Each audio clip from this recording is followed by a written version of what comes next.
सभी को नमस्कार। मैं आशुतोष तिवारी अपने YouTube चैनल ज्ञान विद फन में आप सभी का वेलकम करते हैं। आज हम लोग जिस टॉपिक पे बात करेंगे वो टॉपिक है पदार्थों के निर्माण की मौलिक इकाई, जिसके अंतर्गत अणु और परमाणु के बारे में हम लोग थोड़ी सी चर्चा करेंगे। जैसा कि हम सभी जानते हैं कि हमारे चारों ओर सभी वस्तुएं पदार्थ से बनी होती हैं और पदार्थ छोटे छोटे कणों से मिलकर के बना होता है, जिन्हें हम अणु और परमाणु कहते हैं। इन्हें अणु और परमाणु के बारे में हम थोड़ी सी चर्चा करेंगे और जानने की कोशिश करेंगे।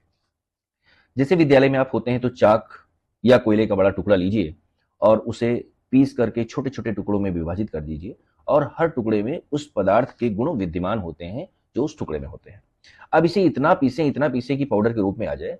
अब इस पाउडर को किसी महीन छन्ने से छान लें। छानने पर बहुत ही छोटे छोटे कण, महीन कण प्राप्त होते हैं, अर्थात छोटे कण भी अनेक अत्यधिक छोटे कणों से मिलकर के बने होते हैं। हम इसी प्रकार और अति सूक्ष्म कणों की कल्पना कर सकते हैं। इस क्रियाकलाप से स्पष्ट होता है कि पदार्थ स्वयं कणों से मिलकर के बने होते हैं, जिन्हें अणु या परमाणु कहते हैं। अब पदार्थ की परिभाषा पे अगर हम लोग ध्यान दें कि पदार्थ किसे कहते हैं, तो पदार्थ वो है जिसका द्रव्यमान और आयतन होता है, यानी कि उसका एक वॉल्यूम होता है, उसका एक मॉस होता है, उसको हम लोग पदार्थ कहते हैं। जैसे जल में वजन होता है और वो स्थान घेरता है। वायु में, और लकड़ी, कोयला इत्यादि, ये सब क्या है? ये पदार्थ है। अब हम लोग मेन टॉपिक पे आते हैं कि आखिर परमाणु क्या है। हम लोग परमाणु किसे कहेंगे? तो परमाणु पदार्थ की सबसे छोटी इकाई होती है। जो भी पदार्थ होता है वो छोटे छोटे कणों से मिलकर के बना होता है, तो उसकी सूक्ष्मतम इकाई होती है, उसको हम लोग क्या कहते हैं? परमाणु कहते हैं। और ये किसी रासायनिक अभिक्रिया में भाग ले सकता है। उदाहरण के लिए हाइड्रोजन का एक परमाणु, जिसको हम लोग सिंबल होता है हमारा H, इससे हम लोग इसको अंकित करते हैं, देखते हैं।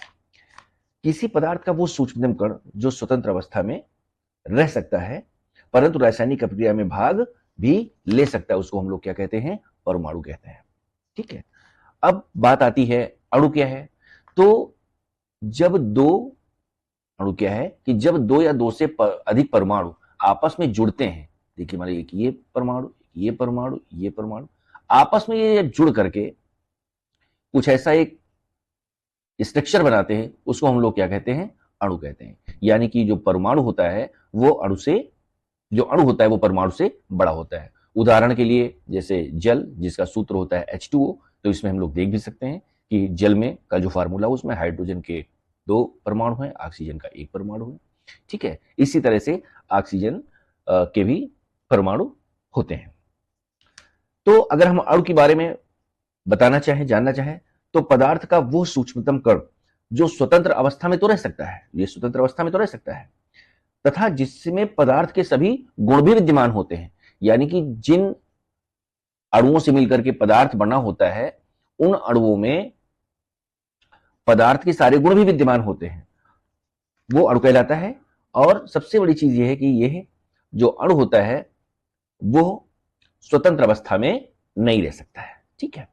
अब परमाणु और अणु में अंतर को समझते हैं कि सबसे पहले रचना की बात करते हैं।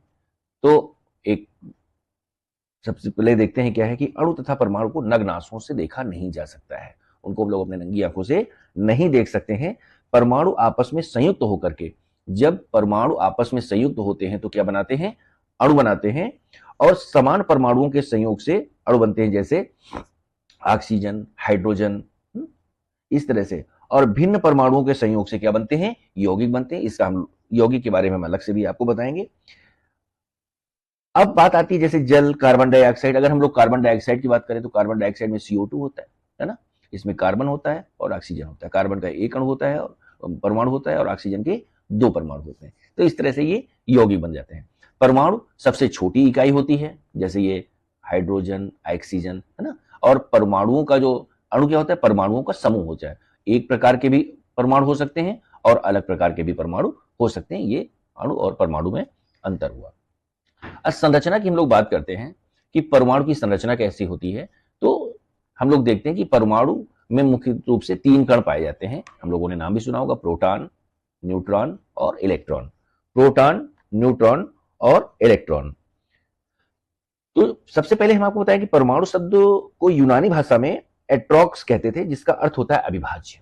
पहले कुछ हमारे जो वैज्ञानिक थे वो मानते थे कि परमाणु को विभाजित नहीं किया जा सकता है, लेकिन बाद में धीरे धीरे से शोध होते गए, ढेर सारे रिसर्च हुए, उसमें पता चला नहीं, परमाणु को विभाजित किया जा सकता है। और परमाणु विभाजन के फलस्वरूप ही कितने भागों में बटा? 3 भागों में, प्रोटॉन, न्यूट्रॉन और इलेक्ट्रॉन। जैसा आप देख रहे हैं, प्रोटॉन में धनावेश होता है और इलेक्ट्रॉन में ऋणावेश होता है, और न्यूट्रॉन में कोई आवेश नहीं होता है, यानी कि ये उदासीन होता है। यहां पर भी आप देख सकते हैं। अब इसके बारे में हम एटम के स्ट्रक्चर के बारे में नेक्स्ट स्लाइड में देखना चाहेंगे, नाभिक और इलेक्ट्रॉन कक्षा। कि नाभिक क्या है और इलेक्ट्रॉन कक्षा क्या है। तो इस पे अगर हम लोग देखते हैं तो क्या पाते हैं कि प्रोटॉन और न्यूट्रॉन, यानी कि प्रोटॉन और न्यूट्रॉन ये कहां रहते हैं? नाभिक में रहते हैं। और इलेक्ट्रॉन नाभिक की चारों ओर कक्षाओं में घूमते हैं। ये देखिए, इलेक्ट्रॉन कैसा होता है? ऋणावेशित होता है। और जो प्रोटॉन होता है वो कैसा होता है? धनावेशित होता है। और न्यूट्रॉन, जैसे नाम से ही न्यूट्रल, न्यूट्रॉन है ना, न्यूट्रल, ठीक है। तो ये, इस पे कोई आवेश नहीं होता है। ये इलेक्ट्रॉन का ऑर्बिट है, जिसमें इलेक्ट्रॉन चारों तरफ मूव करते हैं। और ये नाभिक के अंदर की संरचना, जहां पर प्रोटॉन और न्यूट्रॉन रहते हैं। तत्व और उनके परमाणु पे अगर हम लोग बात करते हैं, तत्व क्या है, उनके परमाणु क्या है, तो प्रत्येक तत्व के परमाणु एक जैसे होते हैं। यानी कि जो तत्व है उसके अंदर जो परमाणु होंगे वो कैसे होंगे? एक जैसे होंगे। जैसे ऑक्सीजन, कार्बन, लोहा। तो इनके जो, जैसे हमारा लोहा है, दिनचर्या में हम लोग देखते भी हैं, ढेर सारी चीजें बनी भी होती हैं। तो लोहे में जो परमाणु होता है, जिसको हम लोग रासायनिक सूत्र में Fe कहते हैं, उसके जो परमाणु हैं एक जैसे होंगे, है ना। जैसे हीलियम हो गया, ओजोन, है ना, जैसे जानते हैं ओजोन का क्या काम होता है। जो अल्ट्रावायलेट रेड्स ऊपर से आती हैं तो ओजोन की एक ऊपर परत होती है जो बहुत अत्यधिक गर्मी को क्या करती, नीचे आने नहीं देती है। हाँ, हाइड्रोजन, हाइड्रोजन 2 अणुओं से मिलकर के बना होता है। ऑक्सीजन 2 अणुओं से, परमाणुओं से मिलकर के बना होता है। क्लोरीन 3 परमाणुओं से मिलकर के बना होता है, ठीक है। क्लोरीन 2 परमाणुओं से मिलकर के बना होता है। इसी तरह हम लोग सल्फर की बात करते हैं तो सल्फर गिनिए 1 2 3 4 5 6 7 8 परमाणु से मिलकर के सल्फर बना होता है। तो तत्व और उनके जो परमाणु हैं, इस तरह से उनको हम लोग डिफाइन कर सकते हैं। अब अणुओं के प्रकार की बात करते हैं। अणु क्या होता है? जब भी अणु बोला जाए तो समझो कि अणु कई सारे परमाणुओं से या एक प्रकार के अलग प्रकार के परमाणुओं से मिलकर के बना होता है। यानी कि एक ही तत्व के अणु, जैसे हाइड्रोजन, ऑक्सीजन, इसमें हाइड्रोजन में क्या है? 1 H 2 H, 2 हाइड्रोजन के परमाणुओं से मिलकर के ये अणु बनता है। और विभिन्न तत्वों के अणु, यानी कि जैसे H2O है पानी, इसमें क्या हो गया? आपके 2 हाइड्रोजन के परमाणु हैं और ऑक्सीजन के 1 परमाणु है। अब टाइप्स ऑफ मॉलिक्यूल की बात करते हैं तो ये देखते हैं कि इसको 3 पार्ट में 3 तरह से हम लोग समझने की कोशिश करते हैं। एक तो होता है मोनोएटॉमिक मॉलिक्यूल्स, डायटोमिक मॉलिक्यूल्स और पॉलीएटॉमिक मॉलिक्यूल्स। यानी कि मोनोएटॉमिक मॉलिक्यूल्स में क्या होता है कि सिर्फ क्या होता है, केवल एक आइटम होता है, जैसे हीलियम, है ना, नियॉन गैस, क्रिप्टॉन गैस, इसमें सिर्फ देख रहे होंगे एक ही परमाणु है। अगर हम लोग डायटोमिक मॉलिक्यूल्स की बात करते हैं तो ये जो बने होते हैं या तो 2 प्रकार, एक ही प्रकार के परमाणुओं से मिलकर के बने होते हैं, या अलग अलग परमाणुओं से मिलकर के बने होते हैं। तो देख रहे हैं इसमें HH यानी कि हाइड्रोजन गैस होगी, जिसको हम लोग H2 कहते हैं। और इधर क्या है? कार्बन मोनोऑक्साइड यानी कि CO। ये इसमें कार्बन और ऑक्सीजन यानी कि 2 अलग प्रकार के परमाणु मिलकर के एक हमारा अणु बनाता है। और पॉलीएटॉमिक मॉलिक्यूल्स, जैसा पॉली से पता चल रहा है, ये मॉलिक्यूल्स ऑफ 3 और मोर एटम्स ऑफ द सेम और डिफरेंट टाइप्स। यानी कि जैसे उदाहरण के लिए वाटर, है ना, इसमें कितने मॉलिक्यूल्स हैं? 3 मॉलिक्यूल्स हैं। और इन 3 मॉलिक्यूल्स में 2 हाइड्रोजन के हैं और 1 ऑक्सीजन का है। अगर हम फास्फोरस की बात करें तो फास्फोरस में कितने परमाणु हैं? 4 है। वो 1 2 3 4, और ये एक ही प्रकार के परमाणुओं से मिलकर के बना होता है। अब रासायनिक सूत्र की बात करते हैं तो परमाणुओं को दर्शाने के लिए कुछ सूत्रों का प्रयोग किया जाता है, क्योंकि इतना बड़ा बड़ा सा लिखना पॉसिबल नहीं है। तो जैसे जल का हो गया H2O, ये सूत्र हो गया। इसी तरह कार्बन डाइऑक्साइड में CO2, कार्बन का 1 परमाणु, ऑक्सीजन का 2 परमाणु। इस तरह से इन रासायनिक सूत्रों का भी खोज की गई ताकि इजिली हम लोग इसको समझ पाए, कम जगह पे लिख पाए। मिश्रण और यौगिक। अब मिश्रण क्या है और यौगिक क्या है? अब मिक्सचर में क्या है कि जैसे संगठन का इसका कोई अनुपात नहीं होता है, जो संगठन होता है उसमें कोई अनुपात नहीं होता है। अब ये उदाहरण के लिए आप देख रहे होंगे, ये ढेर सारी चीजें, आइसक्रीम पड़ी, उसका कोन पड़ा हुआ, ये अलग आइसक्रीम, ये अलग, इसका कोई अनुपात नहीं कि किस अनुपात में क्या क्या होना चाहिए। इसको हम लोग मिश्रण कहते हैं। और जो यौगिक होता है, यौगिक जिसको हम लोग कंपाउंड भी कहते हैं, तो कंपाउंड में क्या होता है कि ये एक निश्चित अनुपात में ही पाया जाता है। जैसे अगर H2O है वाटर, तो इसमें वाटर होगा तो इसमें हाइड्रोजन के आपके क्या होंगे, H2O में हाइड्रोजन के 2 परमाणु होंगे और ऑक्सीजन का 1 परमाणु होगा। तो मिश्रण और यौगिक में ये अंतर है, ठीक है। यानी कि जो मिश्रण होता है इसका कोई निश्चित अनुपात नहीं होता है, लेकिन यौगिक में निश्चित अनुपात पाया जाता है।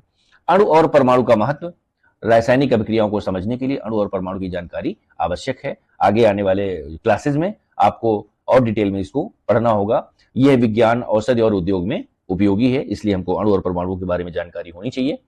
एक बड़ा ही रोचक तथ्य है कि हम लोग पानी प्रतिदिन पीते हैं, हाँ, तो अगर एक बूंद जल, कहा गया ना पहले कि हम परमाणु को नग्न आंखों से देख नहीं सकते हैं, तो परमाणु मिलकर के क्या बनाते हैं, अणु। अब आप सोचिए एक बूंद जो जल होता है वो कई अरब अणुओं से मिलकर के बना होता है। अब आप खुद ही आप सोच लीजिए कि कितना छोटा होता होगा अणु।